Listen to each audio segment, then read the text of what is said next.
Bo'pti ona, yaxshi o'tiring, men ketdim. Hey bolam, shoshma. Ha? Labbi? Ishga ketishingdan oldin menga $200 qarz berib ketgin. Qarz? Ha, qarz. Nima qilasiz shuncha pulni? Gapga berishim bor edi, keyin ustimga bu narsa osanmikin deb aytdim. Bo'pti.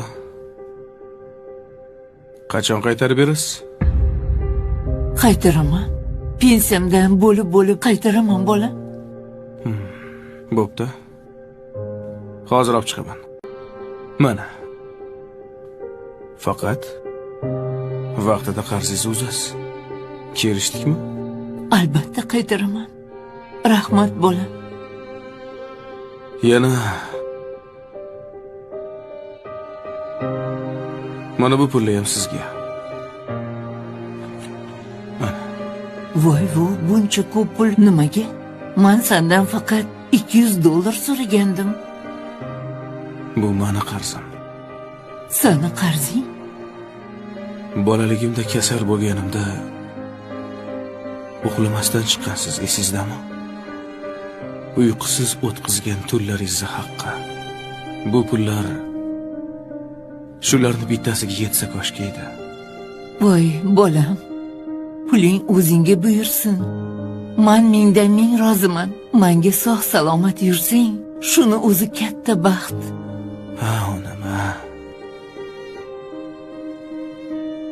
Meni yana bitta qarzim bor. Yana qanaqa qarz?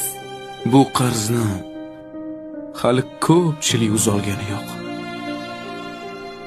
Bilasizmi? Menga o'xshagan farzandlar mana shu ikki og'iz gapni aytishga uyalishadi. O'zi ikki og'iz gap. Nimaga? Sizni yaxshi ko'raman degan gap. Men ham seni yaxshi ko'raman. Onam, siz mendan qarz so'rab o'tiribsiz. Aslida haqiqiy qarzdor farzandlar emasmi? O'tinib so'rayman.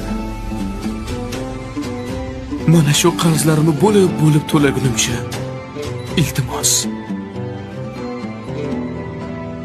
Meni tashlab bu dunyoni tark etib qolmang.